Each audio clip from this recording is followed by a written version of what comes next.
سورہ کے تعارف میں یہ بات آج نے بتائی کہ یہ وہ زمانہ اس زمانے میں نازل ہوئی ہے کہ جب اسلامی مملکت مدینے میں مستحکم ہو رہی تھی، اور اس موقع پر یکاک اندر اور باہر دشمن دونوں اس مملکت کو کمزور کرنے کے لیے سامنے آ گئے۔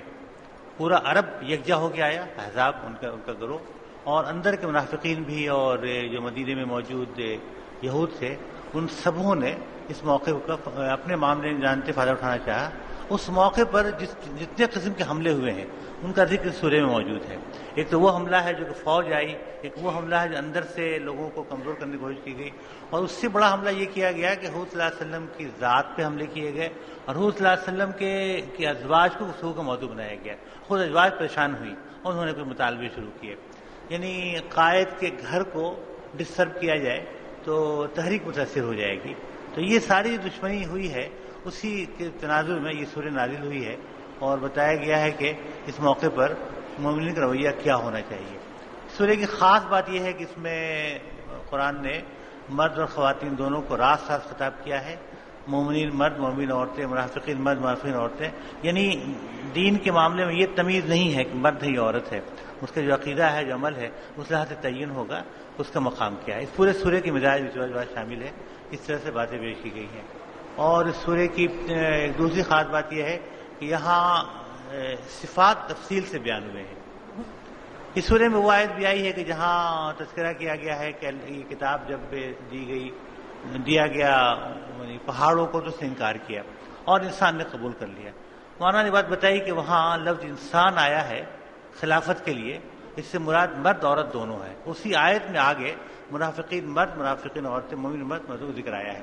یہ اس بات کا ثبوت ہے کہ قرآن نے خلافت کے معاملے میں یا دین کے تمام امور میں یہ تمیز نہیں کرتا ہے، کیونکہ دونوں مخاطب ہیں اس کے، اور اس سورہ میں اس کا ثبوت ملتا ہے۔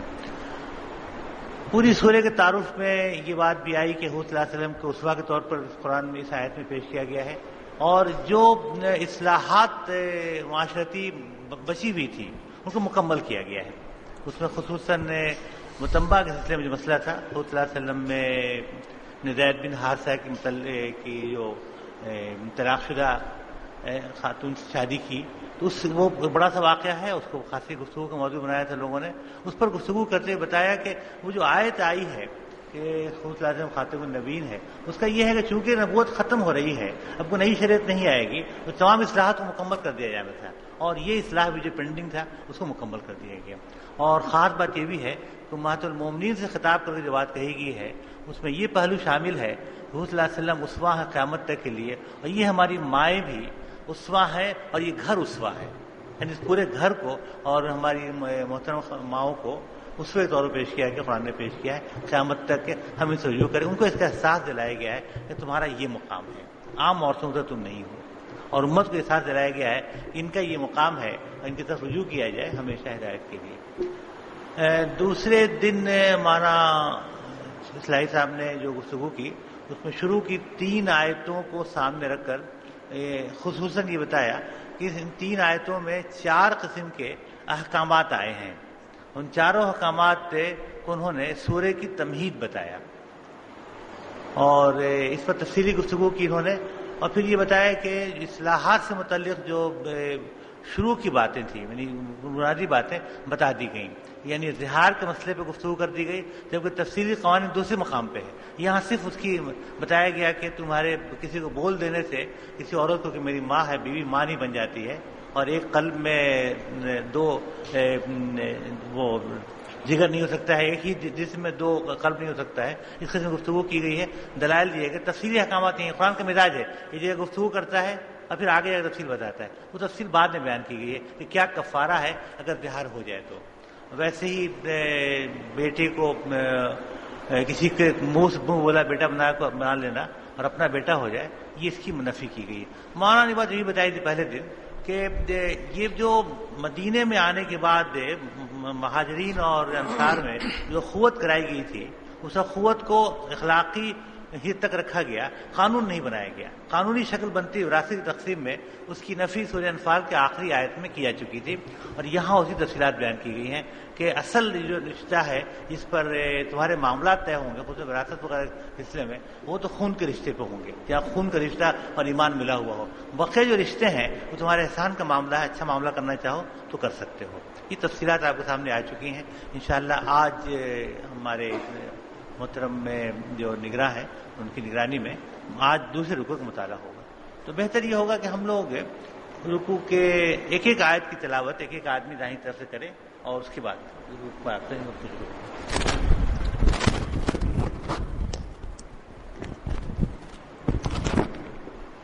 چونکہ خواتین بھی سن رہی ہیں، اس لیے آپ بہتر ہو کہ جو گفتگو کرنی ہو، سوال کرنا ہو تو مائک لے کے کریں تاکہ آواز وہاں بھی پہنچ جائے اور وہ بھی مستفید ہو سکیں.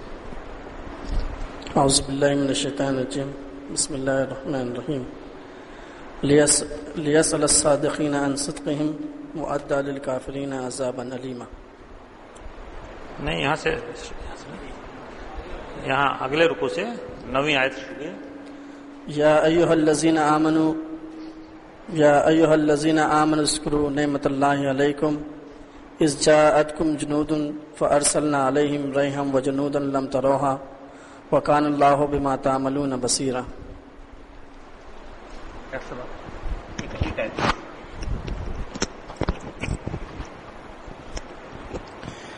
إذ جاءكم من فوقكم ومن أسفل منكم وإذا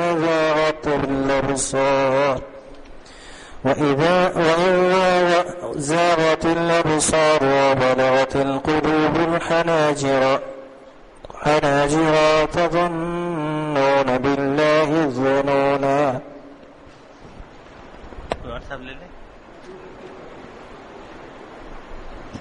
اگلی آیت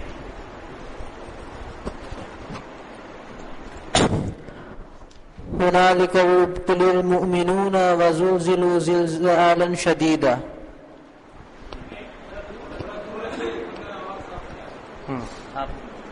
هنالك ابتلي المؤمنون وزلزلوا زلزالا شديدا.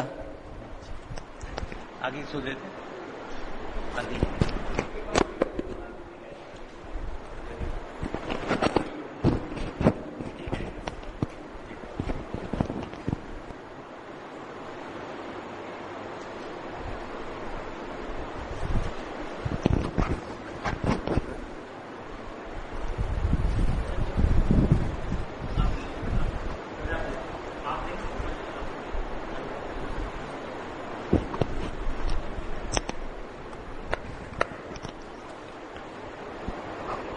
وَإِذْ يَقُولُ الْمُنَافِقُونَ وَالَّذِينَ فِي قُلُوبِهِم مَّرَضٌ مَّا وَعَدَنَا اللَّهُ وَرَسُولُهُ إِلَّا غُرُورًا.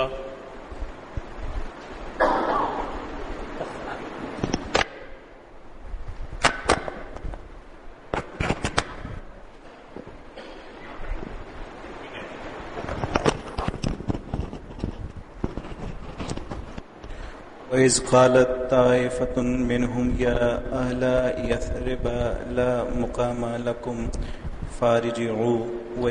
فرض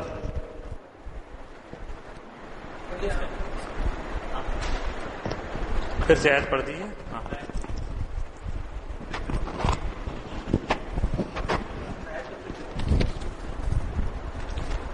وَإِذْ قَالَتْ، یہاں سے پڑھیے. اعوذ باللہ من الشیطان الرجیم. وَإِذْ قَالَتْ طَائِفَةٌ مِّنْهُمْ يَا أَهْلَ يَثْرِبَ لَا مُقَامَ لَكُمْ فَارْجِعُوا وَيَسْتَأْذِنُ فَرِيقٌ مِّنْهُمُ النَّبِيَّ يَقُولُونَ إِنَّ بُيُوتَنَا عَوْرَةٌ وَمَا هِيَ بِعَوْرَةٍ إِن يُرِيدُونَ إِلَّا فِرَارًا.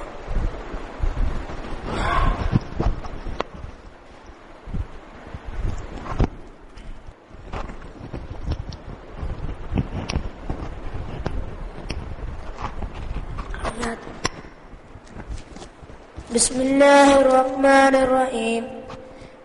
ولو دخلت عليهم من أقطارها ثم سئلوا الفتنة لآتوها وما تلبسوا بها إلا يسيرا. کہاں سے پڑھ رہے ہو؟ اعوذ باللہ من الشیطان الرجیم وَلَقَدْ كَانُوا عَاهَدُوا اللَّهَ مِن قَبْلُ لَا يُوَلُّونَ الْأَدْبَارَ وَكَانَ عَهْدُ اللَّهِ مَسْئُولًا.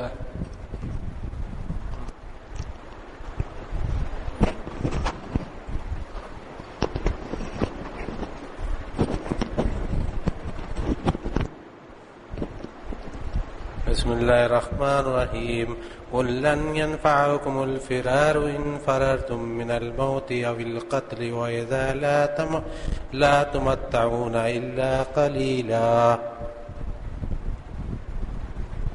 اور پڑھ دیا ایک آیت پڑھ دیا اور ایک آیت پڑھ دیا.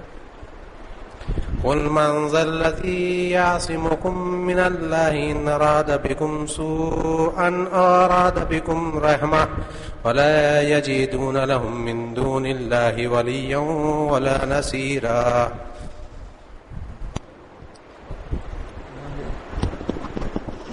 اعوذ باللہ من الشیطان الرجیم بسم اللہ الرحمن الرحیم. قد يعلم الله المعوقين منكم والقائلين لإخوانهم هلم إلينا ولا يأتون الباس إلا قليلا.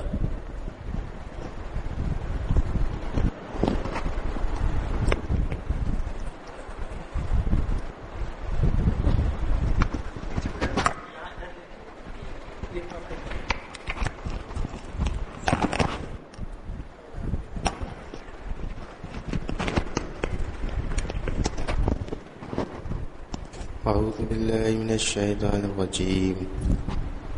أشيحة عليكم فإذ جاء الخوف رأيتهم ينظرون إليك تدور أعينهم كالذي يغشى عليه من الموت وإذا ذهب الخوف سلقوكم بألسنة حداد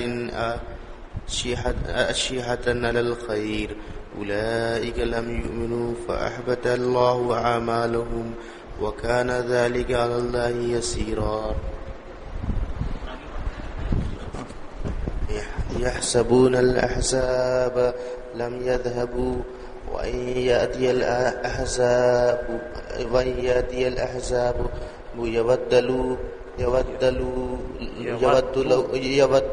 يود لو أنهم بادون في الأعراب يسألون عن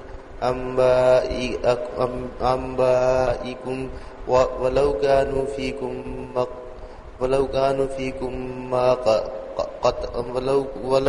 فيكم ما قاتلوا إلا قليلا.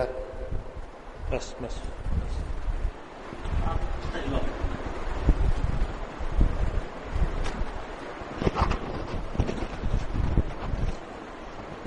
اے ایمان والو، اللہ تعالیٰ نے جو احسان تم پر کیا اسے یاد کرو.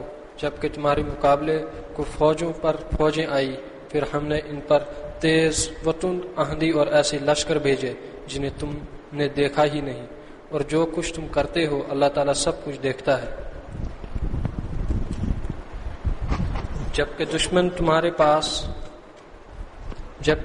تمہارے پاس اوپر سے اور نیچے سے چڑھ آئے، اور جبکہ آنکھیں پتھرا گئی اور کلیجے منہ کو آ گئے، اور تم اللہ تعالیٰ کی نسبت طرح طرح کے گمان کرنے لگے، یہی مومن آزمائے گئے اور پوری طرح وہ جھنجھوڑے دیے گئے. اور اس وقت منافق اور وہ لوگ جن کے دلوں میں شک کا روگ تھا کہنے لگے اللہ تعالیٰ اور اس کے رسول نے ہم سے محض دھوکہ فریب کا ہی وعدہ کیا تھا.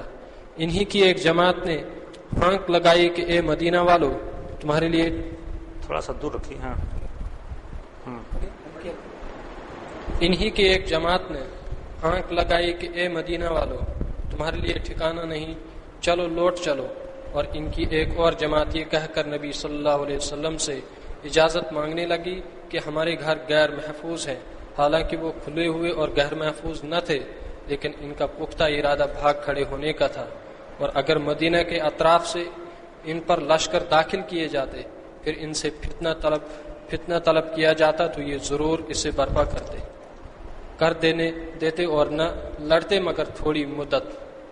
اس سے پہلے تو انہوں نے اللہ سے عہد کیا تھا کہ پیٹ نہ پھیریں گے، اور اللہ تعالی سے کیے ہوئے وعدے کی باز پرس ضرور ہوگی. کہہ دیجئے کہ گو تم موت سے یا خوف قتل سے بھاگو تو یہ بھاگنا تمہیں کچھ بھی کام نہ آئے گا اور اس وقت تم بہت ہی کم فائدہ اٹھاؤ گے۔ پوچھے تو کہ اگر اللہ تعالیٰ تمہیں کوئی برائی پہنچانا چاہے یا تم پر کوئی فضل کرنا چاہے تو کون ہے جو تمہیں بچا سکے یا تم سے روک سکے؟ اپنے لیے بجز اللہ تعالیٰ کے نہ کوئی حمایتی پائیں گے نہ مددگار۔ اللہ تعالیٰ تم میں سے انہیں بخوبی جانتا ہے جو دوسروں کو روکتے ہیں اور اپنے بھائی بندوں سے کہتے ہیں کہ ہمارے پاس چلے آؤ، اور کبھی کبھی ہی لڑائی میں آ جاتے ہیں، تمہاری مدد میں پورے بخیل ہیں۔ پھر جب خوف و دہشت کا موقع آ جائے تو آپ انہیں دیکھیں گے کہ آپ کی طرف نظریں جما دیتے ہیں اور ان کی آنکھیں اس طرح گھومتی ہیں جیسے اس شخص کی جس پر موت کی کشی طاری ہو۔ پھر جب خوف جاتا رہتا ہے تو تم پر اپنی تیز زبانوں سے بڑی باتیں بناتے ہیں، مال کے بڑے ہی حریص ہیں اور یہ ایمان لائے ہی نہیں ہیں۔ اللہ تعالیٰ نے ان کے تمام اعمال نابود کر دیے ہیں اور اللہ تعالیٰ پر یہ بہت ہی آسان ہے۔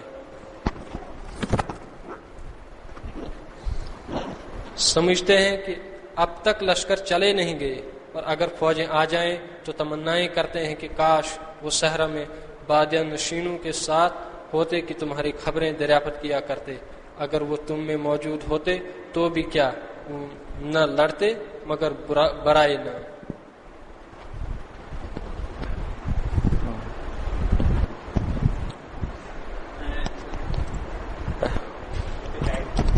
آپ ایک آیت پڑھ کر کے اس کو ترجمہ کر دیے، ایک آیت پڑھ کے آپ ترجمہ کیجیے، ایک آیت پڑھیے اس کا ترجمہ کیجیے، پہلی آیت۔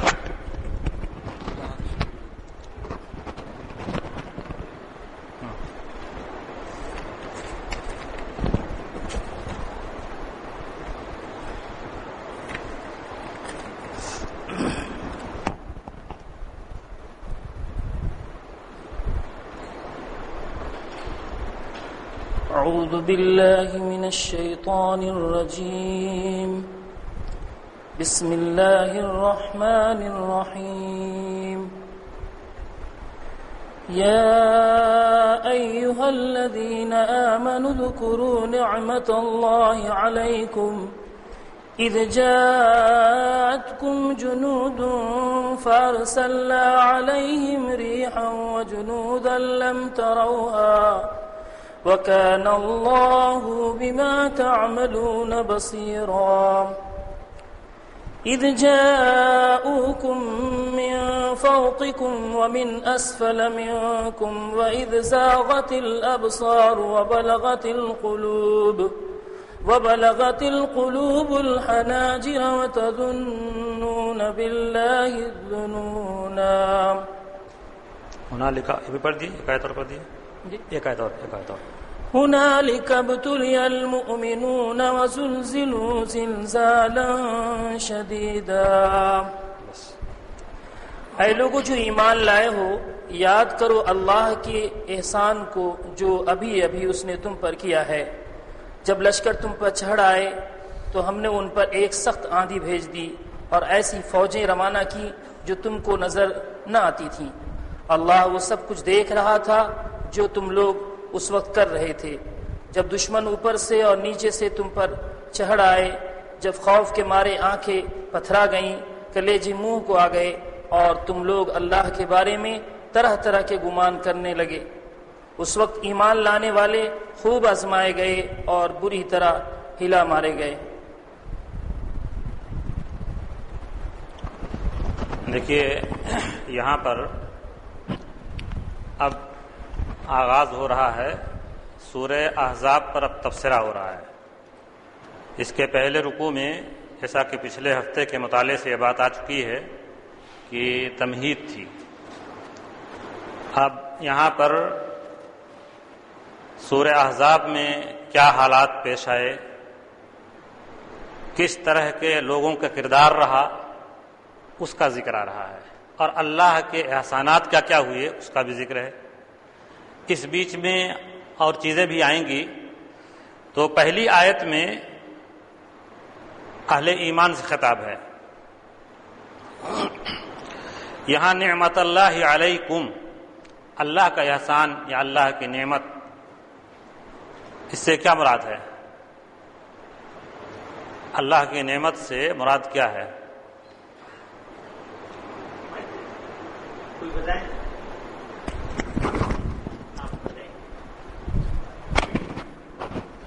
یہاں اللہ کی نعمت سے مراد احزاب کے دن میں اللہ کی مدد ہے، جو اللہ نے غیبی مدد فرمائی فرشتوں کے ذریعے مسلمانوں کی، جب وہ گھر چکے تھے پریشانیوں میں اور دشمن ان کے مقابلے مضبوط تھے، تو اللہ نے کس طرح سے مدد فرمائی، یہ ایک بہت بڑی نعمت تھی اللہ کی طرف سے۔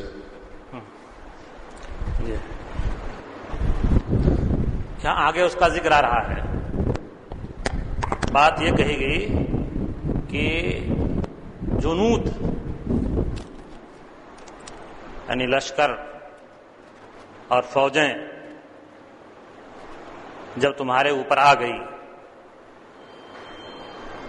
تو اس وقت اللہ تعالیٰ نے کیا احسانات کیے اس کا ذکر کیا، فَأَرْسَلْنَا عَلَيْهِمْ رِيحًا وَجُنُودًا۔ یہ غزوہ احزاب میں اس سے پہلے ذکر آ چکا ہے کہ ہر طرف سے لوگ امڑ آئے تھے، قریش آ گئے تھے، منافقین آ گئے تھے، بنو قریظہ آ گئے تھے، سارے لوگ امڑ آئے تھے، اور یہ بات تھی کہ اب مل کر کے اور مسلمانوں کو ختم کر دیا جائے،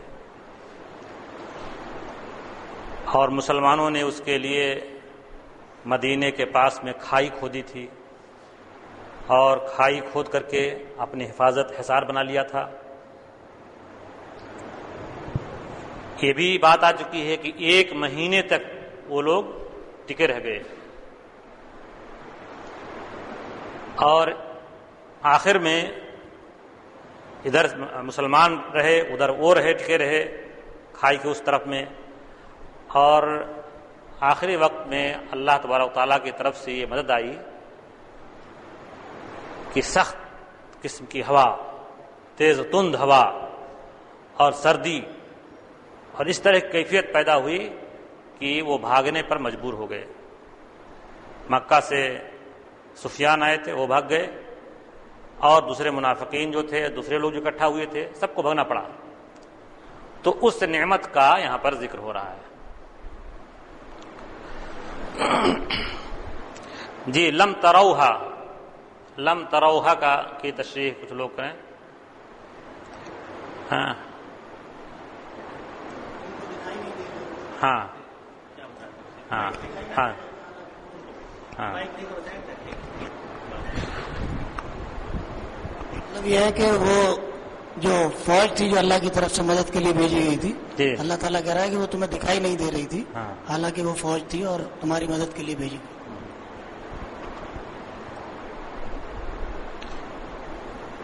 جی کچھ مفسرین نے لکھا ہے کہ فرشتے تھے جن کو دیکھا نہیں، آنکھوں سے مومنین نہیں دیکھ رہے تھے، لیکن جو مشرکین اکٹھا تھے وہ دیکھ رہے تھے۔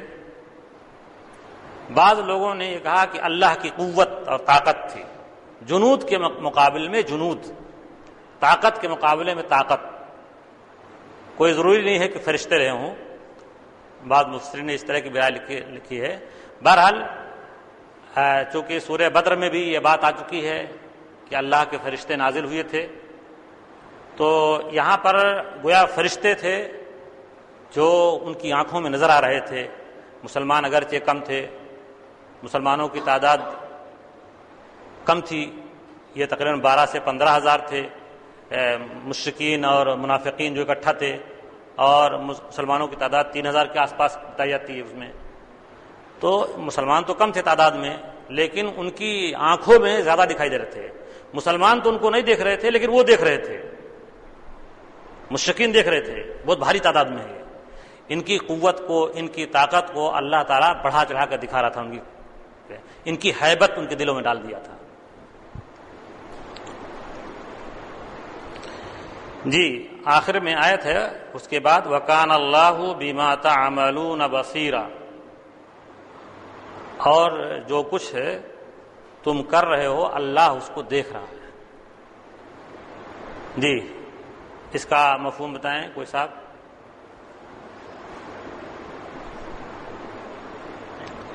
جس سیاق میں بات کہی جا رہی ہے ایسے تو اللہ تعالیٰ دیکھ رہا ہے چیزوں کو، لیکن یہاں اس آیت کے سیاق میں جو بات بتائی جا رہی ہے اس میں کیا مفہوم ہے؟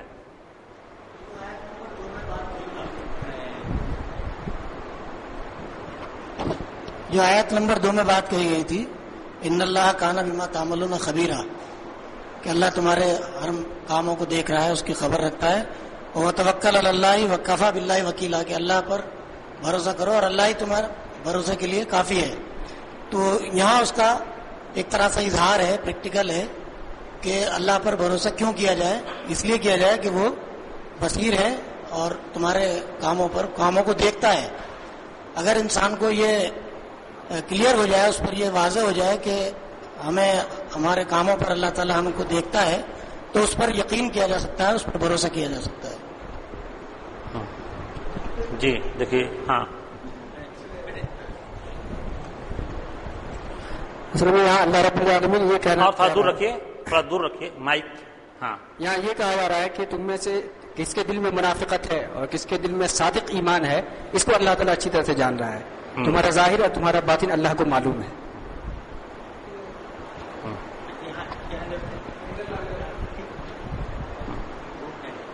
ہاں ٹھیک ہے. یہ اس آیت کے کانٹیکسٹ میں جو بات کہی گئی ہے وہ تو دراصل یہ ہے کہ اللہ تعالیٰ کی مدد کس طریقے سے آتی ہے، اس کو تم چاہے سمجھ پاؤ یا نہیں سمجھ پاؤ، یا دیکھ پاؤ یا نہیں دیکھ پاؤ، اللہ تعالیٰ جانتا ہے اور اللہ تعالیٰ علیم بھی ہے اور دیکھتا بھی ہے اس کو. تو اس مدد کے کانٹیکسٹ میں بات کہی جا رہی ہے. باقی باتیں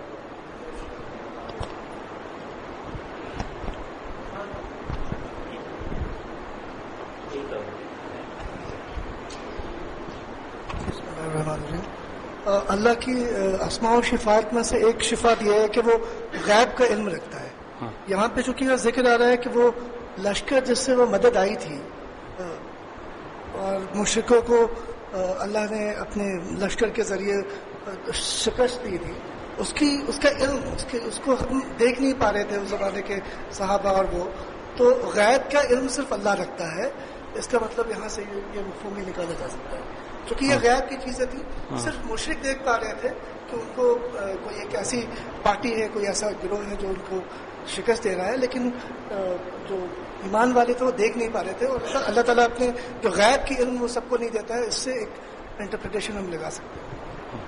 چلیے، غیب کی بات تو ہے، لیکن تعملون بما تعملون، جو کچھ تم کر رہے ہوتے ہو یا کر رہے تھے. میرے خیال میں اصل میں اس سے ایک بات میں کئی بات کہی گئی. تمام مخاطبین سے ہمیں الگ الگ مفہوم ہے. مسلمانوں سے یہ کہا جا رہا ہے کہ تم نے جو ہمت اور صبر اور ایمان و یقین دکھایا، اللہ اسے دیکھ رہا ہے اور تمہیں اس کا اجر ملے گا. منافقین سے بات کہی جا رہی ہے کہ تم نے جو حرکت کی ہے وہ دیکھ رہا ہے اللہ، اس میں ان کے لیے دھمکی کا انداز ہے. تو ہر فریق جو موجود ہے اس کے لیے اس میں پیغام ہے، اچھے عمل کرنے والوں کے لیے تسلی ہے اور برے عمل کرنے والوں کے لیے دھمکی ہے. ایک ہی آیت میں دونوں. جی جی، یہاں پر یعنی تمہارے اعمال پر اللہ تعالیٰ نظر رکھے ہوئے ہے، تمہارے کردار پر نظر رکھے ہوئے ہے. یہاں اللہ تعالیٰ اپنی نعمتوں کا اظہار کر رہا ہے کہ ہم نے تمہارے ساتھ یہ احسان کیا، اور تمہاری طرف سے رویہ کیا ہے، چاہے مسلمان وہ حقیقی رہے ہوں یا مسلمان جو کمزور اہل ایمان تھے، اس لیے کہ مسلمانوں کے ساتھ کمزور اہل ایمان بھی تھے، جیسا کہ آگے باتیں آئیں گی کھل کے. تو تمہارا کردار کیا ہے اسے اللہ تعالیٰ دیکھ رہا ہے. خبیر ہے، بصیر ہے، جیسا کہ انہوں نے کہا کہ پہلے خبیر کی بات کہی گئی، اب بصیر کی بات کر رہی. اور خبیر اور بصیر اللہ تعالیٰ جانتا ہے، اللہ تعالیٰ دیکھتا ہے. تو اس کا مطلب یہ ہے، جاننے اور دیکھنے کا مطلب یہ ہے کہ اللہ تعالیٰ ایسے نہیں چھوڑ دینے والا ہے. اگر تمہارا رویہ اچھا ہے تو تمہیں انعامات سے نوازے گا، اور تمہارا رویہ اگر غلط ہے تو اس کے لیے تمہیں سزا بھگتنی پڑے گی. جی، اس کے بعد والی آیت کا ترجمہ کوئی صاحب پڑھیں. تقسیم کون صاحب لیے ہیں؟ ہاں آپ پڑھ دیں، آپ پڑھیے. تفہیم تھوڑا سا سیدھا ترجمہ، سلیس ترجمہ ہے، سمجھ میں آتا سب کو نا. یاد کرو وہ وقت جب منافقین اور وہ سب لوگ جن کے دلوں میں روگ تھا صاف صاف کہہ رہے تھے کہ اللہ اور اس کے رسول صلی اللہ علیہ وسلم نے جو وعدے ہم سے کیے تھے وہ فریب کے سوا کچھ نہ تھے. ہاں کہاں سے پہنچ گیا؟ یہاں سے اذجاؤکم ہے بس یہ تک ہوا نا؟ جی جب وہ دشمن اوپر سے ہے نا. ہاں جی جب دشمن اوپر سے اور نیچے سے تم پر چڑھ آئے، جب خوف کے مارے آنکھیں پتھرا گئیں، کلیجے منہ کو آ گئے اور تم لوگ اللہ کے بارے میں طرح طرح کے گمان کرنے لگے، اس وقت ایمان لانے والے خوب آزمائے گئے اور بری طرح ہلا مارے گئے. بس ٹھیک. جی آیت نمبر 10 کے بارے میں کوئی صاحب بتائیں. آیت نمبر 10 میں یہ اوپر اور نیچے بات کہی گئی ہے، تو جی اس کے بارے میں وضاحت کریں. اوپر اور نیچے کا ایک مفہوم تو یہ ہو سکتا ہے کہ چاروں طرف سے آئے جی، اور ایک مفہوم یہ بھی ہے جو مفسرین نے لیا ہے کہ وہ اوپر سے مطلب نجد سے اور نیچے سے مطلب مکہ کی طرف. ہاں عرب کے تمام قبائل جو ہیں وہ مدینہ پر چڑھائے تھے، تو چاروں طرف سے پوری طرح سے مکمل چڑھائی کی تھی انہوں نے، اور نجد اور خیبر کا جو علاقہ تھا وہاں سے اوپر کے علاقے سے اور نیچے کے مکہ کی طرف سے وہ ان کو چڑھائی کی تھی. یعنی مکہ اور اس کے اطراف سے جو لوگ آئے تھے وہ نشیب میں تھا تو اس کو اسفل کہا گیا ہے، اور غطفان اور ادھر سے جو لوگ آئے تھے یہ اونچی زمینیں تھیں ادھر کی، تو اس کو فوق کی طرح تعبیر کیا گیا ہے. ویسے ایک تعبیر یہ بھی ہے کہ ہر طرف سے چڑھائے تھے، یہ بھی مفسرین نے تعبیر لی ہے. جی یہ اس پوری آیت میں اس کے بعد ہے وَإِذْ زَاغَتِ الْأَبْصَارُ وَبَلَغَتِ الْقُلُوبُ الْحَنَاجِرَ. اس کی تشریح کو حساب کریں. آنکھیں پتھرا گئی تھیں یا کج ہو گئی تھیں اور کلیجے منہ کو لگ گئے تھے.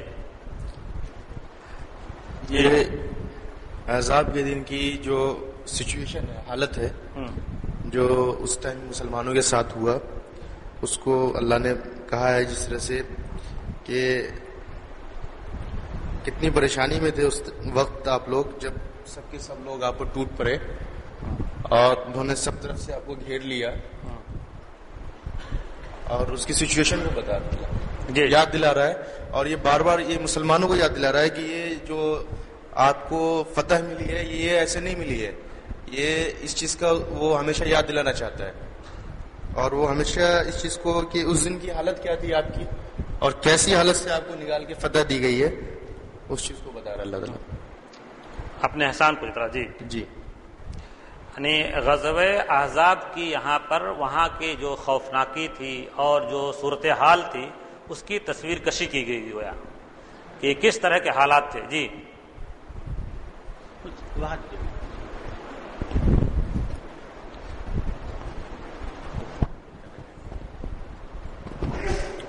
اصل میں یہ کفار کا جو محاصرہ تھا تقریباً 1 ماہ سے یہ چل رہا تھا، اور 3000 کی جو فوج تھی اسلامی فوج، اس فوج میں مطلب مفلسی بھی تھی، غریبی بھی تھی، پریشانیاں تھیں، ہتھیار کم تھے، سواریاں نہیں تھیں، بڑی مشکل سے صحابہ کرام نے خندق کھودے تھے، تھی جو سخت امتحان کی گھڑی تھی. اب چھوٹی سی ایک فوج کو بہت بڑی فوج جب دکھائی دیتی تو اس کی جو کیفیت ہوتی ہے، جو مطلب آنکھیں پتھرا جائیں اور پریشان ہو جائے، اسی کی ایک منظر کشی قرآن نے کی ہے. اور واقعتاً اگر اس کا پورا جائزہ لیا جائے، اس کو پڑھا جائے، تو اس کو پڑھنے سے محسوس ہو جائے گا سیرت کی کتابوں میں کہ کیا کیفیت تھی. اس کو قرآن ان 2 جملوں سے کہ آنکھیں پتھرا گئی تھیں، کلیجے منہ کو آ رہے تھے، اس سے قرآن بتانا چاہ رہا ہے اس کو. اس کیفیت میں اللہ تعالیٰ کہہ رہا ہے کہ ہم نے تمہاری مدد کی جب تمہیں کچھ دکھائی نہیں دے رہا تھا، بلکہ کچھ مسلمان جو کمزور ایمان والے تھے ان کے دل میں تو بہت سارے وساوس بھی آ گئے تھے، بہت سارے اندیشے تھے، جس میں قرآن خود بھی کہہ رہا ہے کہ اللہ کے بارے میں تم گمان کرنے لگے تھے. اسی کیفیت کو قرآن نے اس کی منظر کشی کی ہے. بارک اللہ فیک. ٹھیک اچھی بات. جی کہ یہ جو کیفیت طاری ہوئی تھی، آنکھیں پتھرا، یہ پوری کی پوری کیفیت ان لوگوں کی تھی جو ضعیف الایمان تھے. جو پختہ ایمان والے تھے ان کی یہ کیفیت نہیں ہوئی تھی، وہ تو اللہ کے بھروسے پر قائم تھے. یعنی یہ کیفیت ان مسلمانوں کی نہیں تھی جو مضبوط ایمان والے تھے اور رسول اللہ صلی اللہ علیہ وسلم. مشکل حالات تھے لیکن وہ جمے ہوئے تھے، اور یہ جو کیفیت طاری ہوئی یہ ان لوگوں پر ہوئی جو ضعیف الایمان لوگ تھے. اور یہاں تو اہل ایمان کا ذکر چل رہا ہے ابھی. مطلب اس میں تو سارے ایمان والے تھے، اہل ایمان بھی تھے یعنی پکے ایمان والے بھی تھے اور منافقین بھی تھے یا کمزور اہل ایمان بھی تھے. اس کے بعد خطاب جو ہے کمزور اہل ایمان سے چل رہا ہے. ابھی تو اہل ایمان کا اجمالی ذکر چل رہا ہے، اس میں صرف منافقین کا ذکر نہیں ہے. جی جی لکھا ہوگا، لیکن یہاں سے لے کر کے زلزلوا زلزالا شدیدا یہاں تک سارے اہل ایمان کا ذکر ہے. اس میں سارے لوگ ہیں، اہل ایمان بھی ہیں یعنی کمزور اہل ایمان بھی ہیں اور صادق الایمان بھی ہیں، دونوں ساتھ میں ہیں. یہ سر میں آنکھیں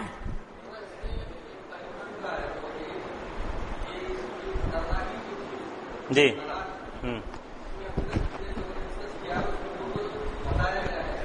ایک منٹ. اس میں ابھی تک جتنے بھی احباب نے شرکت کی ہے اس مطالعے میں، انہوں نے یہ بات تو ضرور کہی ہے کہ سب کفار پلس اور دوسرے قبیلے حملہ ور ہو گئے تھے، جس کی وجہ سے بہت خستہ حالت تھی مسلمانوں کی، کیونکہ تعداد میں یہ کم تھے، وسائل سے لیس نہیں تھے. اس کے اپوزٹ کی جو طاقت تھی وہ بہت زیادہ لیس تھی، ہتھیار سے سب چیز سے. لیکن اس میں جو سب سے ایک اہم ہے جس کی وجہ سے یہ پتھرا جانا جو ہو گئی کیفیت اور کلیجے منہ کو آنے لگے، وہ کیفیت تھی کہ جس میں رسول اللہ صلی اللہ علیہ وسلم کو جب یہ بات معلوم ہوئی، چونکہ آپ ہمیشہ باخبر رہا کرتے تھے کہ بنو قریظہ نے بھی ان لوگوں سے جا کر مل گئے ہیں. یہ بات آپ نے تصدیق کرنے کے لیے کچھ صحابہ کرام رضی اللہ عنہ کو بھیجا، اور جب یہ بات آپ نے یہ تک کہہ دیا تھا کیونکہ اس کی خطرناکی، اس کی حساسیت کا اندازہ اس سے لگایا جا سکتا ہے کہ آپ نے کہا کہ اگر تمہیں یہ معلوم ہو، یہ بالکل بات صحیح ہو جائے، معلوم ہو جائے کہ انہوں نے معاہدہ توڑ دیا ہے، تب تم صرف مجھے اشارتاً بات کہنا، عام لوگوں سے نہیں کہنا. اور اگر انہوں نے معاہدہ نہیں توڑا ہے تب تو اللہ اعلان سب سے کہہ دینا کہ انہوں نے نہیں توڑا ہے، کیونکہ یہ پشت میں قبیلہ تھا اور یہ ایک سب سے محفوظ جگہ تھی جہاں سے امید نہیں تھی کہ یہ لوگ معاہدہ توڑ کر کے حملہ ور ہوں گے. لیکن جب یہ معلوم ہو گیا کہ انہوں نے توڑ دیا ہے تو یہ حالت بہت خطرناک سچویشن بن گئی تھی. تو اس طرح سے لوگوں کے کلیجے منہ کو آنے لگے تھے جب معلوم ہو گیا یہ بات. اس سے بھی بات معلوم ہوتی ہے کہ یہاں منافقین کی بات نہیں ہے، اس لیے کہ اللہ کے رسول نے یہاں تک معاملہ پیدا ہو چکا تھا کہ اللہ کے رسول بعض اس میں سے قبائل سے صلح کرنے کے لیے تیار ہو گئے تھے کہ انصار کے بعض لوگوں سے ملا کر کے کہ ان سے کچھ دے لے کر کے اور کچھ لوگوں کو توڑ دیا جائے تاکہ یہ جو محاصرہ ہے یہ کمزور ہو. یہاں تک معاملہ ہو گیا تھا. تو مومنین کی بھی حالت یہ تھی، سارے لوگ پریشان تھے، وہ کیفیت ہی ایسی تھی. تو ایسا نہیں ہے کہ مومنین کو وہ پریشانی نہیں تھی، پریشانی تو سب کو تھی. مولانا یہ جو اس آیت میں شروع میں ہی پہلے ہی کہا گیا یا ایھا الذین آمنوا، تو وہیں پر خطاب مومنین سے ہی ہے، لہذا یہ نعمت کیسے ہے تو نعمت کی وضاحت پوری کی پوری یعنی زلزالاً شدیدہ تک اس میں کی جا رہی ہے. اور اس میں وہی کیفیت ہے کہ جب انسان کے پاس کچھ نہیں ہوتا اور پریشانیاں مصیبت بہت زیادہ ہو جاتی ہیں، تب جا کر اللہ کی جو مدد ہوتی ہے وہ سب سے بڑی نعمت ہوتی ہے. اسی کی تفصیل ہے جو مختلف احباب نے اپنے اپنے انداز سے پیش کی.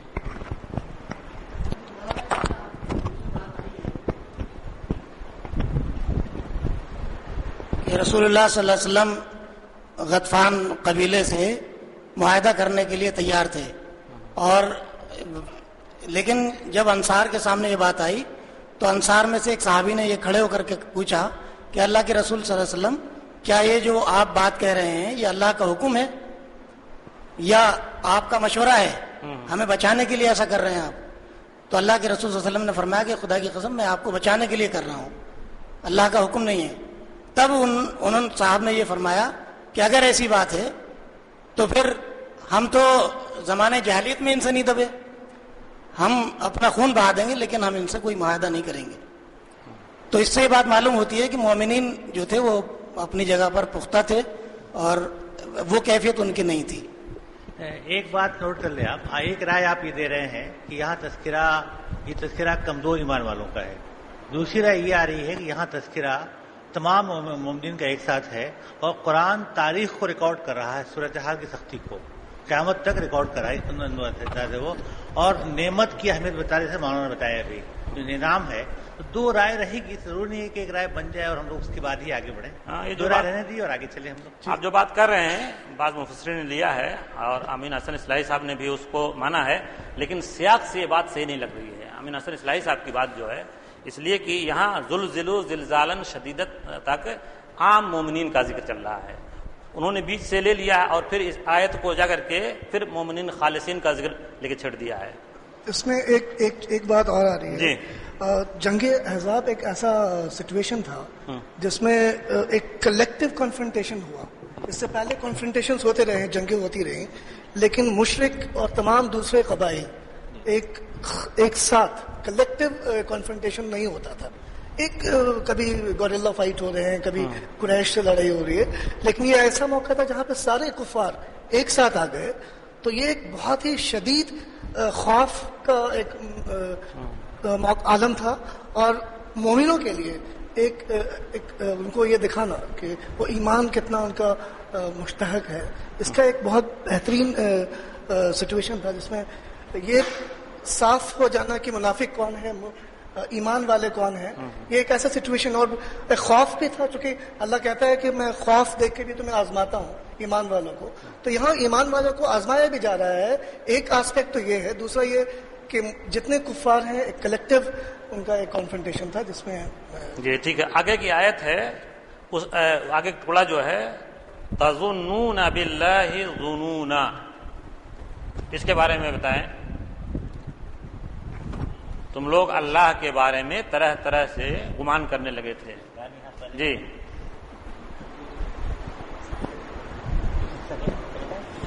جی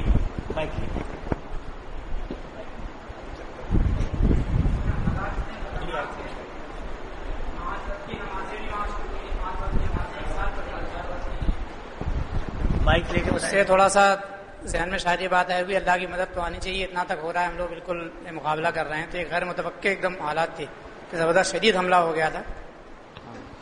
تو نمازوں کا چھوٹنا، اس کے بعد ایک ساتھ پڑھا جانا، تو کچھ لوگوں کے دل میں یہ خیال آ سکتا ہے. نہیں باللہ اللہ کے بارے میں. جی اصل میں یہ جو پچھلی آیت ہے جو مومنین کے بارے میں، جو مطلب تمام مسلمان فوج کے بارے میں 3000 لوگوں کے بارے میں اللہ تعالیٰ نے جو بات کہی ہے، اس میں سب سے بڑی چیز یہ ہے کہ یہ بات اللہ تعالیٰ نے کرٹیسائز کر کے نہیں کہی ہے، بلکہ اس کی اہمیت کو بتانے کے لیے کہی تھی، جو بات ابھی یہ فرما رہے تھے. اور آگے جو گمان کے بارے میں کہا، وہ گمان کوئی کفریہ گمان مومنین کے دل میں نہیں تھا نعوذ باللہ، بلکہ ان کے دل میں گمان یہ تھا کہ پتہ نہیں آج ہم مٹا دیے جائیں گے یا ہمیں فتح نصیب ہوگی بھی یا نہیں ہوگی. اس طرح کا گمان تھا، وہ بدگمانیاں نہیں تھی بلکہ خوف تھا ایک قسم کا. اور جو مشرکین تھے، منافقین، ان کا گمان تو آگے قرآن نے کہی دیا ہے کہ جس میں اس نے اعلان کیا کہ صاحب چلو ہم لوگ واپس مدینے چلتے ہیں، انہوں نے تو ہمیں پھنسا دیا.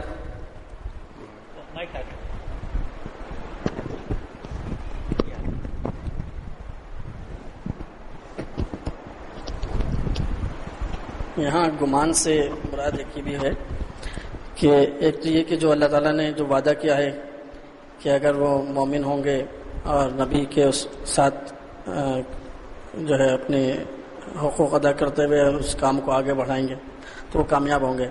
اور یہ ایک ایسا موقع تھا جب کہ مومن کو اچھی طرح سے ہلا مارا گیا اور نبی صلی اللہ علیہ وسلم ساتھ میں تھے، تو وہاں پر یہ باتیں بھی ذہن میں آئیں کہ آیا کہ رسول اللہ صلی اللہ علیہ وسلم حقیقت میں نبی ہیں، اللہ کے رسول ہیں یا نہیں، کیونکہ اس طرح کے حالات پیدا ہو رہے تھے اور ان کو اپنی جو دور رکھیے، آواز صاف نہیں ہو رہی. ہاں نبی صلی اللہ علیہ وسلم اللہ کے رسول ہیں یا نہیں، اس بات کا ہو سکتا ہے کہ کچھ لوگوں کو منافقین کے دل میں اس طرح کے بھی خیال آتا ہو.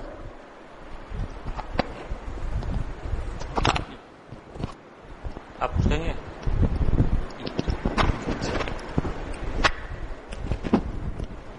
یہ یہاں پر جیسے انہوں نے اللہ کے بارے میں کچھ بدگمانی خیال کر لی، یہ ایسا اس لیے ہوا کہ احزاب کے دن وہ کافی لمبی لڑائی بھی چلی ہے، جیسے روایتوں میں آتا ہے.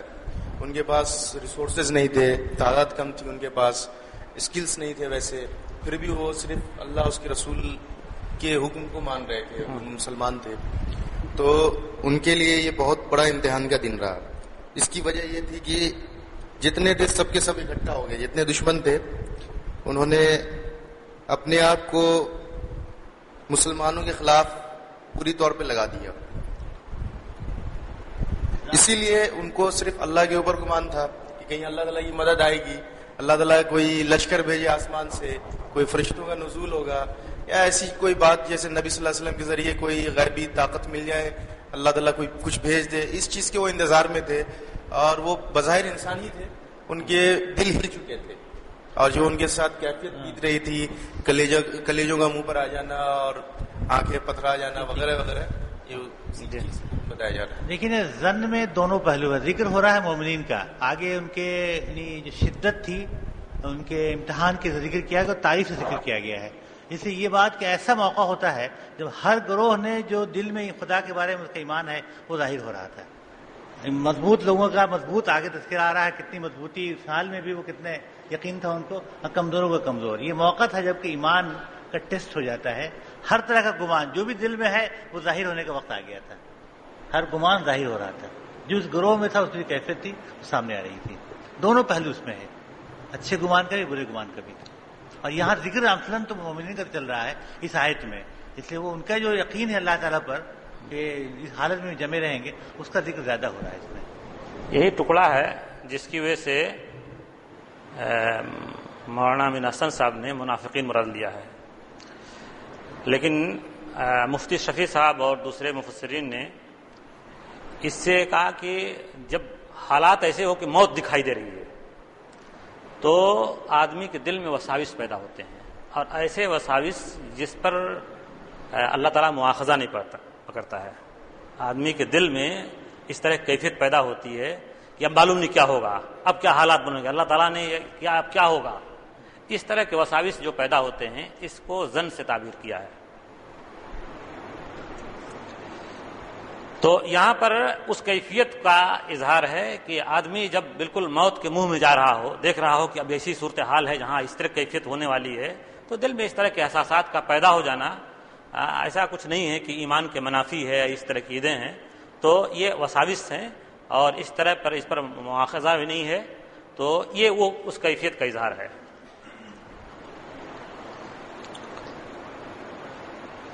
جی اگلی آیت جو ہے پڑھیے اب حافظ صاحب ہنالک سے. ہاں ہنالک آن کر دو بیٹے. وہی ہنالک. یاد کرو وہ وقت جب منافقین اور وہ سب لوگ جن کے دلوں میں روک تھا صاف صاف کہہ رہے تھے کہ اللہ اور اس کے رسول صلی اللہ علیہ وسلم نے جو وعدے ہم سے کیے تھے وہ فریب کے سوا کچھ نہ تھے. ایک حصہ رہ گیا اس سے پہلے والا. یہاں پر مومنین کو آزمایا گیا. ہنالک ابتلی المؤمنون، اس وقت ایمان لانے والے خوب آزمائے گئے. جی ہاں، اور بری طرح ہلا مارے گئے. بری طرح سے ہلا مارے گئے. یہاں پر مومنین آزمائے گئے اور ہلا مارے گئے. اس کی کچھ تشریح کریں کوئی صاحب؟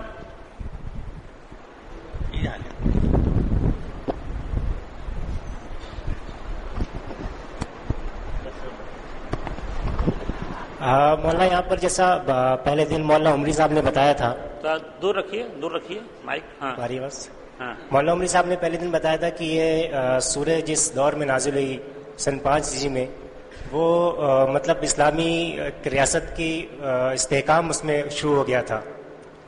تو ایسے وقت میں ہمیشہ جب بھی کوئی نئی سلطنت نئی ریاست قائم ہوتی ہے تو ایسے جانصاروں کی ضرورت ہوتی ہے جو کسی بھی مرحلے پر وہ کمزوری نہ دکھائیں. تو اس لیے یہاں پر مومنین کو آزمایا گیا. مومنین پہ جو ہے وہ، اور ایک اور اسی موضوع کی اور آیت ہے، مَصِبْتُمْ أَن تَدْخُلُوا الْجَنَّةَ وَلَمَّا يَأْتِكُم مَثْلُ الَّذِينَ خَلَوْا مِن قَبْلِكُم مَسَّتْهُمُ الْبَأْسَاءُ وَالضَّرَّاءُ وَزُلْزِلُوا حَتَّى يَقُولَ الرَّسُولُ وَالَّذِينَ آمَنُوا مَعَهُ مَتَىٰ نَصْرُ اللَّهِ. وہ ایک، اور اس کے فوراً بعد آزمانے کے بعد مطلب یہ تھا کہ جن لوگوں کے دل میں مرض ہے، کوئی نفاق ہے اگر دین کے سلسلے میں، تو یہاں سے وہ چھٹ جائے اور ایسے مومنین نکل کے سامنے آئے جو مطلب کسی بھی آزمائش کے وقت میں جو ہے پیٹ نہ دکھائیں. باقی آگے کی آیت سے یہ سب صاف ثابت ہوتا ہے کہ منافقین کا اس کے بعد کیا رویہ رہا، مومنین نے کیا کہا.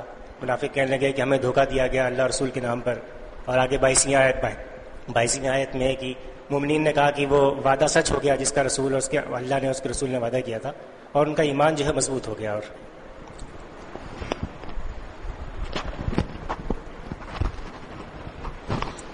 جی یہ جو لفظ جھجوڑنے کا یا ہلا ڈالنے والا جو لفظ استعمال کیا گیا ہے، اس سے یہ میرے اس سے جو بات آتی ہے سامنے وہ کہ یہ الٹیمیٹ ایگزامینیشن تھا، یعنی جو کہہ سکتے ہیں کہ بالکل حد درجے کا آخری حد کا ایگزامینیشن تھا، جس کو مومنین اور منافقین پوری جماعت جو تھی وہ 3000 لوگوں کی ان کو اس سے گزارا گیا، اور وہیں وہ فیصلہ ہو گیا کہ کون لوگ صحیح معنی میں اللہ تعالیٰ کے اوپر ایمان رکھتے ہیں اور کون لوگ اس کے اندر تھوڑی سی کمی رکھتے ہیں.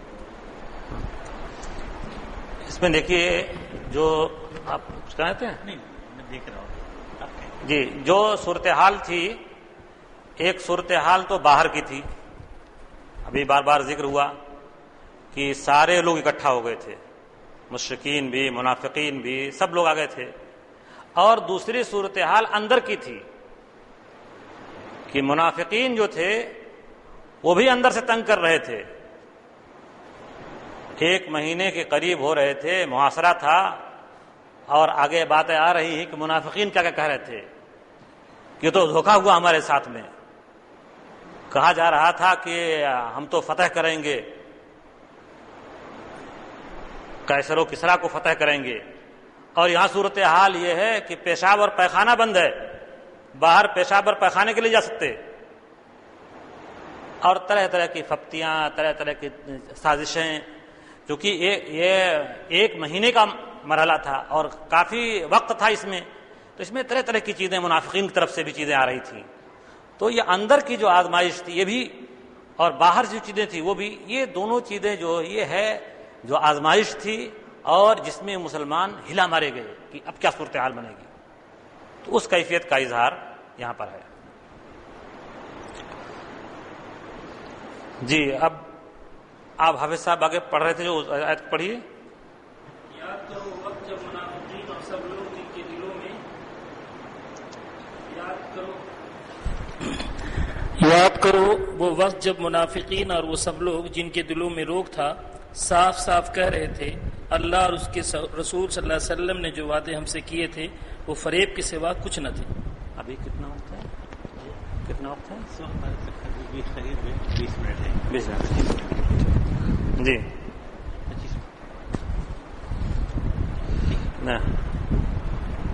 یہاں پر منافق اور وہ لوگ جن کے دلوں میں مرض ہے، اس کی کوئی صاحب تھوڑی وضاحت کر دیں. کیا یہ دونوں ایک ہی ہیں یا الگ الگ کوئی بات کہی گئی ہے؟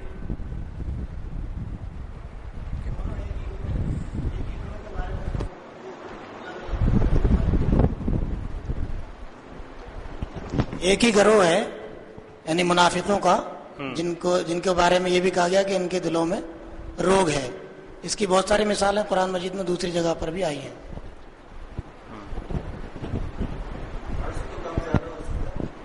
جی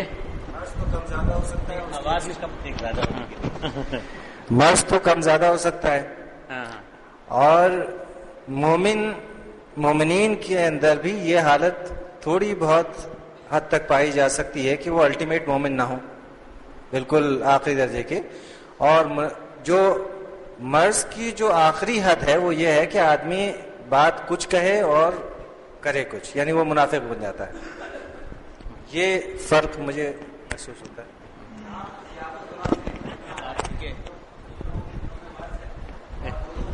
دہرائیے مائک پہ دہرائیے. یہاں سیاق و سباق سے یہ سمجھ میں آ رہا ہے کہ جن لوگوں کے دل میں مرض ہے اور جو لوگ منافق ہیں دونوں الگ الگ ہیں.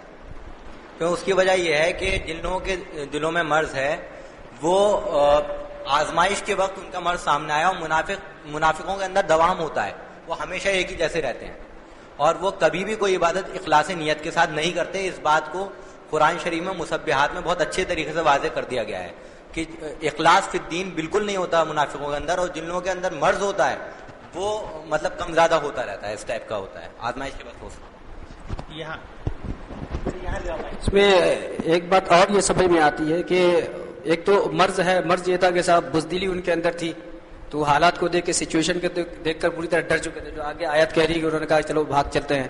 اور دوسرے یہ تھا کہ چونکہ منافقت تھی تو وہ اسلام کا نقصان بھی چاہ رہے تھے، وہی چاہ رہے تھے کہ کسی بھی طرح سے بس یہ چونکہ منافق تھے تو اندر سے دشمنی بھی تھی، تو یہ کہہ رہے ہیں کہ لوگوں کو بتاتے بھی تھے اور کہ بھائی چلو اللہ تعالیٰ نے، اللہ کے رسول نے، اللہ نے جو ہم سے وعدہ کیا تھا وہ سب ایک دھوکہ تھا معاذ اللہ، اس لیے چلو۔ تو وہ مطلب وہ منافقت ایک ان کا مرض جو بزدلی کی شکل میں ان پر طاری ہو چکا، دوسرے ان کی منافقت جو ہٹ دھرمی اور اس طرح کے موقع پر فریب کی شکل میں ظاہر ہو رہا تھا۔ ان دو چیزوں کے بارے میں شاید یہاں میں کیا لوں جی دے دیجیے ادھر۔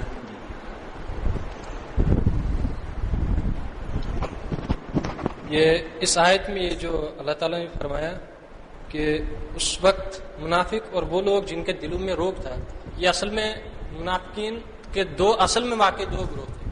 ایک تو وہ گروہ تھا کہ جو اعلان یہ کہتا تھا کہ وہ کہاں ہے وہ وعدہ جو اللہ تعالیٰ نے اور اللہ کے رسول نے ہم سے کیا تھا، مگر دوسرا جو گروہ تھا وہ اندر سے گھٹ گھٹ کے مر رہا تھا کہ وہ وعدہ کہاں ہے۔ تو یہ جو ایک گروہ تھا جو بالکل اعلان کہتا تھا کہ وہ وعدہ جھوٹا ہوا، اور دوسرا گروہ جو اندر سے کہہ رہا مطلب اپنے آپ سے کہہ رہا تھا اپنی جگہ کہ وہ وعدہ اصل میں جھوٹا ہو گیا۔ یہ ٹھیک ہے، کلیئر ہو گئی بات۔ یہ بات صحیح ہے کہ یہاں پر اب آگے ہم چلیں گے، یہاں پر گویا منافقین کی دو قسموں کا ذکر ہے۔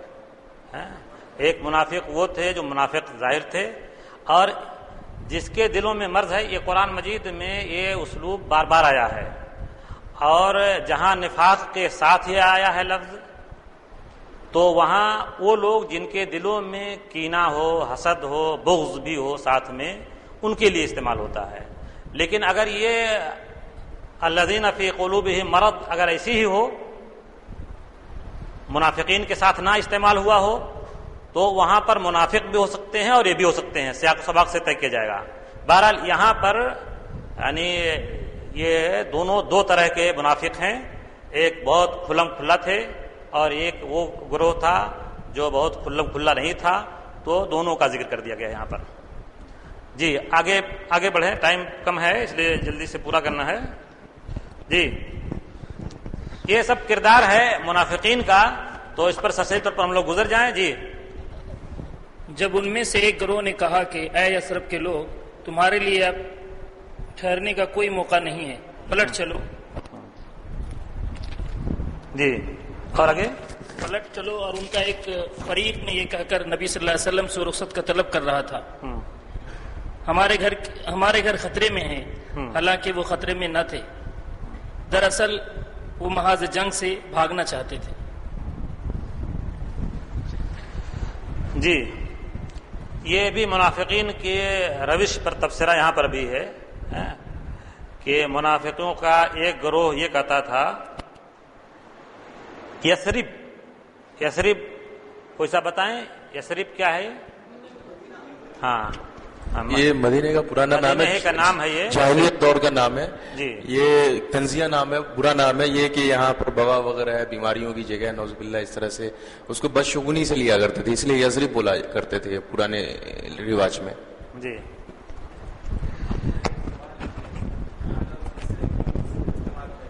جی جی ہاں لفظ یثرب کیوں استعمال کیا گیا؟ جواب دیجیے اس کا، یثرب کا لفظ کیوں استعمال کیا گیا؟ جی اس لیے استعمال کیا گیا کہ مدینے کا جو نام رکھا گیا تھا اس سے حضور اکرم صلی اللہ علیہ وسلم کا تعلق تھا، مدینۃ النبی کہا جاتا تھا، اور یثرب جو ہے وہ پرانا وہ شہر تھا، تو دراصل منافقین جو تھے وہ اوریجنل وہ ان لوگوں کو پکار رہے تھے کہ اے لوگوں جو یثرب سے تعلق رکھتے ہو، جو مدینے سے تعلق نہیں رکھتے بلکہ یثرب سے تعلق رکھتے ہو، وہ واپس آ جاؤ، وہ پلٹ آؤ۔ جی جی اپنے گھر واپس آ جاؤ، اپنے گھر واپسی کی بات ہے۔ جی صحیح ہے۔ جی لا مقام لکم، لا مقام لکم، یہ تمہارے ٹھہرنے کی جگہ نہیں ہے۔ کہاں ٹھہرنے کی جگہ نہیں ہے؟ تمہارے ٹھہرنے کی جگہ نہیں ہے. جی بتائیے. میں یہ کہہ رہا ہوں کہ صرف یثرب میں منافق ہی تھے اور جگہ نہیں تھے؟ آخر مدینہ میں کا حصہ چلیے یثرب صحیح، لیکن کیا منافق صرف یثرب میں تھے اور جگہ نہیں تھے مدینہ میں؟ وہاں تو منافقین تو وہیں پر تھے، مدینہ ہی میں تھے. اب بعد میں تو سب جگہ ہو گئے، بہت ساری جگہ ہو گئے. آج پوری دنیا میں پھیلے ہوئے ہیں. وہ سمجھ گئے، لیکن آپ جو اسپیسیفائی کر رہے ہیں کہ صرف وہ یثرب میں منافق تھے اور مدینہ میں نہیں تھے، یہ بات سمجھ میں نہیں آ رہی. یثرب مدینہ ہی کا نام ہے. پہلے اس کو یثرب نبی کریم صلی اللہ علیہ وسلم کے آمد سے پہلے اس کا نام یثرب کے نام سے پکارتے تھے. آپ صلی اللہ علیہ وسلم گئے، اس کے بعد سے اس کا نام مدینہ رکھ دیا، مدینہ النبی. تو یہاں پر یہ بات کہی جا رہی ہے کہ وہ اپنے لوگوں کو اس لیے منافقین کہتے تھے کہ اے یثرب والو، یعنی تمہارا یثرب ہے، یہ شہر جو ہے یہ یثرب تھا اور تم یثرب والے ہو، اس لیے ادھر ہی پلٹ آؤ، تم اپنے گھر واپس چلے آؤ. یہ بات کہی جا رہی ہے. تو منافقین کا ایک گروہ تھا جو اس پر لوگوں کو اکسا رہا تھا، یعنی اندر اس طرح کے حالات پیدا کر رہا تھا کہ مومنین کے ایمان کمزور ہو جائیں اور اس میں سے بہت سارے لوگ ٹوٹ جائیں جو مدینے کے رہنے والے لوگ ہیں. یہ جذباتی ایک آدمی کا اپنے وطن سے اور اس طرح کی چیزوں سے تعلق جو ہوتا ہے وہ ایک طرح سے اکسایا گیا اس کی طرف. جی لیکن اس شعر کا کیا مطلب ہے کہ یثرب دیس ہے مسلم کا تو، ماوا ہے تو، ملجا ہے تو. کیا کہہ رہے ہیں؟ دوبارہ پڑھیں. یثرب دیس ہے مسلم کا تو، ماوا ہے تو، ملجا ہے تو. آپ کوئی آیت پڑھ رہے ہیں قرآن کی؟ شعر پڑھ رہے ہیں تو اس کو رہنے دیں، بعد میں تشریح کر لیں. مطلب یہ اسی سے تشریح کے لیے میں پوچھ رہا ہوں کہ اقبال کا ایک شعر ہے کہ یثرب کے لیے یثرب دیس ہے مسلم کا تو، ماوا ہے تو، ملجا ہے تو. ہاں ٹھیک ہے، کچھ لوگ استعمال کرتے ہوں گے، لیکن یہ ایسا اس کے بارے میں کوئی اس طرح کی چیز نہیں ہے کہ وہ گناہ کا معاملہ اس طرح کی ہے. لیکن یہ اب اس کے بعد اللہ کے رسول کے جانے کے بعد اس کا نام مدینہ رکھ دیا گیا، اس لیے ایک مومن کے لیے زیادہ بہتر ہے کہ اس کو مدینے سے یاد کرے. اصل میں ایسا ہے کہ اب جب اقبال کہیں گے یثرب تو اچھے معنی میں ہوگا، منافق کہیں گے تو برے معنی میں ہوگا. منافق تو اس معنی میں کہتے ہیں کہ مدینہ نہیں ہی ان کو لے اپنے یہاں لے آئے، واپس ان کو واپس بھیجو. اور اقبال بہار منافق نہیں مومن ہے. ہاں یہاں پر دوسرے کردار کی بات ہے. دوسری بات یہ کہی گئی ہے کہ دوسرا گروہ کیا کرتا تھا، نبی کریم صلی اللہ علیہ وسلم سے اجازت طلب کرتا تھا اور وہ یہ کہتا تھا کہ ہمارے گھر غیر محفوظ ہیں. تو ان کے گھر واقعی کیا غیر محفوظ تھے؟ اس میں خود قرآن میں بتا دیا گیا کہ ان کے گھر غیر محفوظ نہیں تھے. اس طرح کا معاملہ نہیں تھا، بلکہ یہ جنگ سے فرار کی راہ اختیار کر رہے تھے. جی اور اگلی آیت پڑھ دی حافظ صاحب. کوئی اس میں بات نہیں ہے. ہاں چلیے آگے بڑھیے، پورا نہیں ہو پائے گا. اگر شہر کے اطراف سے دشمن گھس آئے ہوتے اور اس وقت انہیں فتنے کی طرف دعوت دی جاتی تو یہ اس میں جا پڑتے اور مشکل ہی سے انہیں شریک فتنہ ہونے میں کوئی تعامل ہوتا. ان لوگوں نے ان سے پہلے اللہ سے عہد کیا تھا کہ یہ پیٹھ نہ پھیریں گے اور اللہ سے یہ کیے ہوئے عہد کی باز پرس تو ہونی ہی تھی. ہاں وَلَوْ دُخِلَتْ عَلَيْهِمْ مِنْ أَقْطَارِهَا، یعنی مدینے ہاں کا مرجع یعنی مدینہ لوگوں نے لیا ہے، کچھ لوگوں نے بیوت بھی لیا ہے. تو یعنی مدینے کے آس پاس سے اگر فوجیں داخل ہوتی، یہ لوگ جو اس بات کے لیے رخصت مانگ رہے تھے کہ ہمارے گھر جو ہے غیر محفوظ ہیں، تو ان کی کیفیت بتائی جا رہی ہے کہ ان منافقین کی حالت یہ ہے کہ اگر مدینے کے اطراف سے قریب سے بھی اگر فوجیں داخل ہوتی تو اور پھر ان سے فتنے کا مطالبہ کیا تھا. فتنے سے مراد کیا ہے، کوئی سا بتائیں گے؟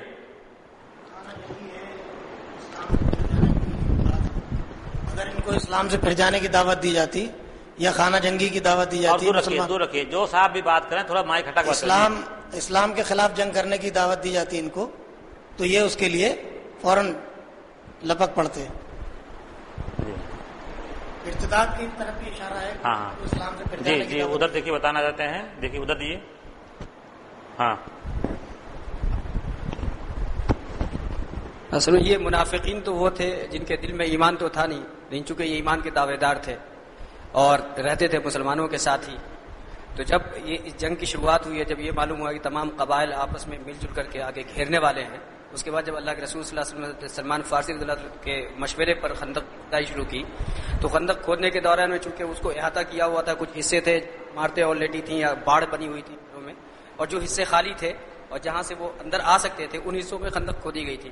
اب جو منافق اندر تھے جن کو اپنا ایمان بھی جو ہے دکھانا تھا اور اپنا کفر بھی چھپانا تھا، اپنی منافقت وہ یہ کرنی تھی، تو وہ باہر جا کے مل تو سکتے نہیں تھے، وہ لوگ باہر سے گھیر کر کے آئے تھے اور یہ اندر تھے۔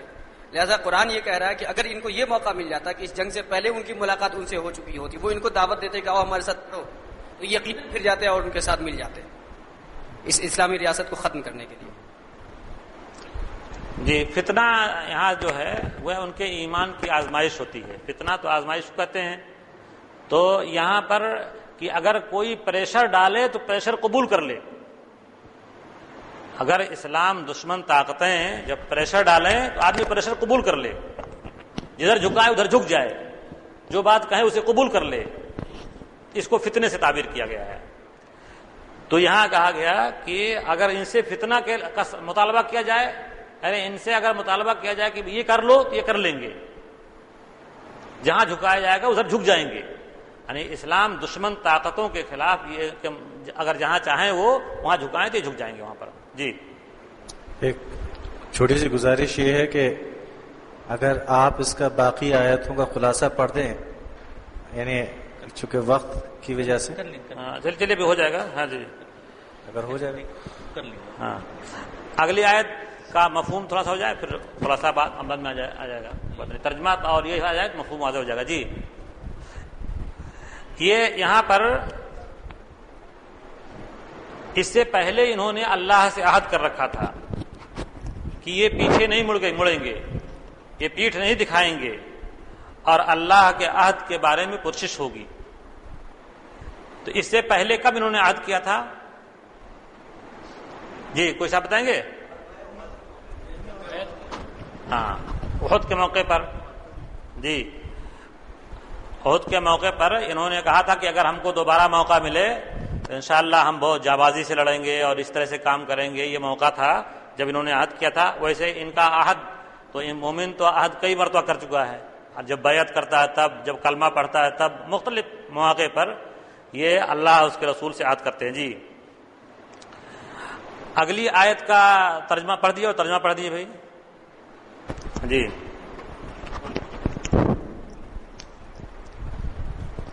حافظ صاحب کہہ دیجئے کہ گو تم موت سے یا خوف قتل سے بھاگو تو یہ بھاگنا تمہیں کچھ کام نہ آئے گا، اور اس وقت تم بہت ہی کم فائدہ اٹھاؤ گے۔ چونکہ یہ فرار کی راہ اختیار کر رہے ہیں، اس لیے یہاں پر یہ بات کہی گئی ہے کہ تم فرار کی جو روش اختیار کر رہے ہو، یہ فرار سے تمہیں کچھ فائدہ نہیں ہوگا۔ موت سے یا قتل سے، اپنی جان کے ضائع ہو جانے سے تمہیں جو خوف ہے، تو اس سے جو تم ڈر رہے ہو اور فرار کی روش اختیار کر رہے ہو، تو یہ تمہیں کچھ بھی فائدہ نہیں پہنچائے گا۔ اس لیے کہ کہا کہ یہ تم اس سے فائدہ نہیں اٹھا سکتے ہو۔ یہ دنیا کی زندگی جو ہے یہ چند دنوں ہے، اس لیے اس زندگی اس سے جو تم قتل سے اور اس سے فرار کی راہ، موت سے فرار کی راہ اختیار کرتے ہو، تو یہ تو بہت چند دن کی بات ہے، اور اس کے مقابلے میں جو ابدی زندگی دکھائی دی جا رہی ہے، تو گویا تم ابدی زندگی کے مقابلے میں چند دنوں کی زندگی کو ترجیح دے رہے ہو، اس لیے یہ تمہارے لیے کچھ بھی فائدہ مند اور سود مند نہیں ہے۔ جی، یہ آیت کس موقع پہ نازل ہوئی؟ مطلب محاصرے کے دوران ہی یہ آیت نازل ہوئی ہے کہ اس سے بعد میں؟ تبصرہ ہے، بعد میں نازل ہوئی۔ یہ تو پورے جنگ پر تبصرہ ہے نا بھائی، پورے جنگ پر تبصرہ ہے یہ، اس تو بعد کی سب چیزیں ہیں۔ جی، اگلے آیت کا ترجمہ پڑھیے۔ ان سے کہو کون ہے جو تمہیں اللہ سے بچا سکتا ہو اگر وہ تمہیں نقصان پہنچانا چاہے، اور کون اس کی رحمت کو روک سکتا ہے اگر وہ تم پر مہربانی کرنا چاہے. اللہ کے مقابلے میں تو یہ لوگ کوئی حامی مددگار نہیں پا سکتے ہیں.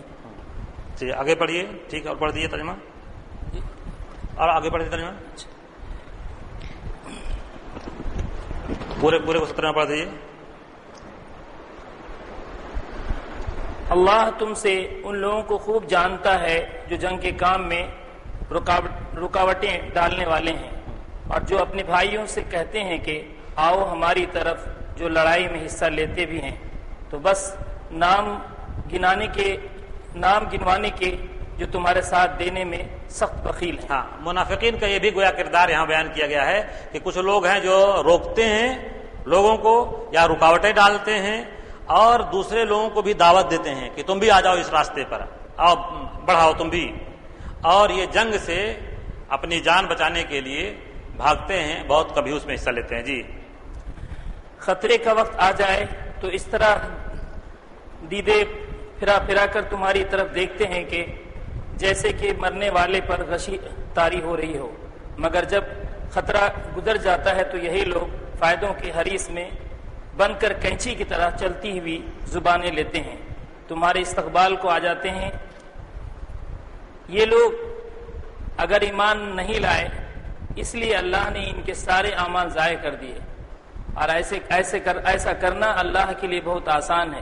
یہ سمجھ رہے ہیں کہ حملہ آور گروہ ابھی گئے نہیں ہیں، اور اگر وہ پھر حملہ آور ہو جائیں تو ان کا جی چاہتا ہے کہ اس موقع پر کہیں صحرا میں بدوؤں کے درمیان جا بیٹھیں اور وہیں سے تمہارے حالات پوچھتے رہیں، تاکہ اگر یہ تمہارے درمیان رہیں بھی تو لڑائی میں کم ہی حصہ لیں گے. دیکھیے آخر کی جو آیات ہیں یہ بھی منافقین کے اس رویے پر تبصرہ ہے کہ یہ بخیل ہیں. اشحۃ علیکم، یہ بخیل ہیں. اس کا مطلب یہ ہے کہ محنت، اوقات، فکر، مال، دولت، جان، سب پر بخیل ہیں. یہ اللہ کی راہ میں خرچ کرنے کے لیے ان پر بخل ہے. اور دوسری جگہ پھر اشحہ یہ استعمال ہوا ہے خیر کے لیے، یہاں حریص کے معنی میں ہے. یعنی ایک طرف تو یہ خرچ کرنے میں، اپنی جان لگانے میں، اپنی اوقات لگانے میں، اپنے مال کو لگانے میں یہ بخیل ہیں، اور دوسرے یہ مال کے حاصل کرنے میں حریص ہیں.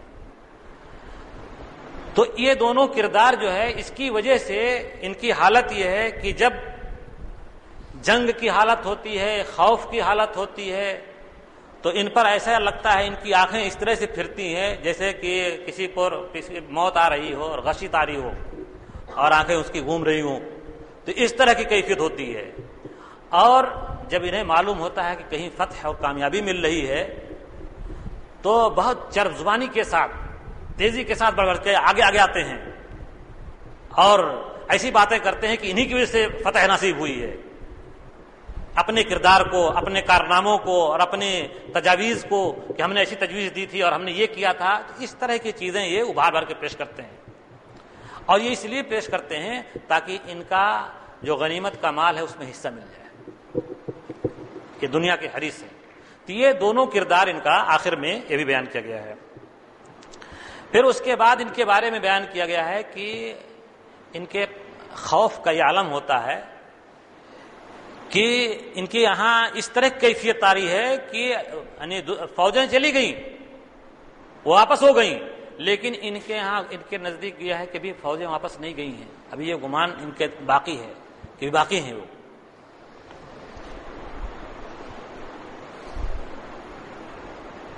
اور کہا گیا کہ اگر انہیں یہ معلوم ہو جائے کہ فوجیں واپس آ رہی ہیں تو یہ چاہیں گے کہ بدوؤں کے ساتھ جا کر کے بادیہ ہی میں رہیں اور وہیں سے تمہاری خبر معلوم کریں. یعنی نبی کریم صلی اللہ علیہ وسلم اور مسلمانوں کی خبر وہیں سے معلوم کریں کہ کیا صورتحال ہے دوری سے. اور ان کے بارے میں کہا گیا ہے کہ یہ جنگ سے بہت گھبراتے ہیں، اس لیے یہ جنگ میں کم ہی حصہ لیتے ہیں. دیکھیے یہ اس پورے رکوع میں منافقین کے کردار پر تبصرہ ہوا ہے. شروع کیے 2-4 آیتوں میں مسلمانوں کے بارے میں، اس کے بعد پورا منافقین کے کردار کے بارے میں تبصرہ ہے. اس کے بعد پھر مومنین کا کردار آ رہا ہے. اس کے بعد والے رکوع میں کہ مومنین کا کردار آ رہا ہے. یہاں پر یہ کردار پیش کرنے کا مطلب یہ ہے، قرآن مجید نے اس کو جو محفوظ کیا ہے کہ یہ مسلمانوں کے ساتھ یہ حالات ہمیشہ رہیں گے. ہر وقت اس طرح کی کیفیت پیش آئے گی. جب مسلمان گھیرے جائیں گے، جب ان کے ساتھ اس طرح کی کیفیت پیش آئے گی، تو پھر اہل ایمان میں 2 گروہ ہو جائیں گے. کچھ لوگ ہوں گے جو صادق الایمان ہوں گے، جو اللہ اس کے رسول کے لیے آگے بڑھ کے پیش قدمی کریں گے، اس کے دین کے لیے، اللہ اس کے دین کی نصرت کے لیے آگے بڑھیں گے. اور کچھ لوگ ہوں گے جو مسلمانوں میں سے منافقین کا کردار ادا کریں گے، اور وہ جو مسلمان آگے بڑھ بڑھ کے کام کر رہے ہوں گے انہیں کہیں گے کیسے بیوقوف لوگ ہیں، اور کیسے یہ لوگ ہیں جو لڑ رہے ہیں، یہ اپنے آپ کو ضائع کر رہے ہیں. جو منافقین کا کردار رہا وہی کردار ادا کریں گے. یہاں پر جو اس رکوع میں ہم کو دیکھنے کی چیز ہے وہ یہ کہ اس وقت اللہ کا دین ہم سے کیا مطالبہ کر رہا ہے اور ہمارا رویہ کیا ہے. کہیں منافقین کا جو کردار ہے وہ کردار ہمارا بھی تو نہیں ہے. کسی پہلو سے ہم بھی تو اس طرح سے نہیں آ رہے ہیں کہ جب اللہ کے دین کی نصرت کا مطالبہ کیا جا رہا ہو تو ہمارے دل کسمساتے ہوں، چاہے اللہ کی راہ میں مال لگانے کا ہو، وقت لگانے کا ہو، اور جو جتنی چیزیں ہیں مطالبے ہیں، اس وقت ہمارے دل کی کیفیت کیا ہوتی ہے. اگر ہمارے دل کی کیفیت یہ ہوتی ہے کہ اللہ اور اس کے رسول نے جو وعدہ کیا ہے وہ ہماری آنکھوں کے سامنے دکھائی دے رہا ہے، جنت ہم دیکھ رہے ہیں، جہنم ہم اپنی آنکھوں سے دیکھ رہے ہیں، اور اسی طرح کے کردار ہمارا جو مومنین صادقین کردار ہے، اگر وہ کردار آ رہا ہے تو ہمیں شکر ادا کرنا چاہیے. اور اگر ہمارے دل میں نفاق کی کوئی کیفیت ہے تو ہمیں اللہ سے پناہ مانگنی چاہیے اور اپنے ایمان کی سلامتی کے لیے دعا کرنا چاہیے. اللہ تبارک و تعالی ہم سب کو اس بات کی توفیق عطا فرمائے کہ ہم صادق الایمان ہو، ہمارے دل میں نفاق کا، چاہے عملی نفاق ہو یا فکری نفاق ہو، جو بھی ہو، نفاق کا کوئی شائبہ نہ ہو. اللہ تعالی ہمیں اسے محفوظ رکھے. آمین.